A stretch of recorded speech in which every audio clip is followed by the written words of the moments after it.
والله الدكتور في عن جد شو بسمعنا.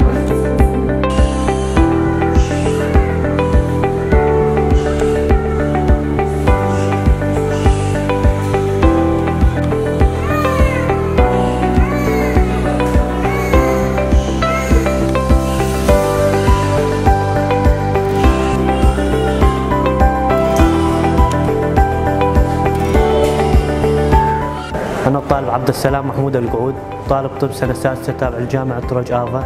طبعا نحن عدة طلاب موجودين موزعين بالمشافي على أساس العملي. خلصنا 5 سنوات نظري لجميع المواد، وتم فرزنا المشافي العملي. توزعنا إلى عدة جروبات، 4-5 جروبات. جروب بالأطفال، وجروب مشفى القلب والعين بالقامشلي، جروب التوليد بالرقة، وجروب الطبقة بالمشفى الوطني، وجروب بالمشفى الوطني بالرقة.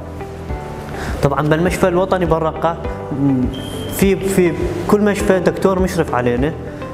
تم توزيعنا لعدة جروبات، كل شخص يداوم بقسم، وبعد نهاية دوام كل قسم يتم توقيع الحضور وتوقيع تقييم الطبيب لنا كيف كان الدوام العملي.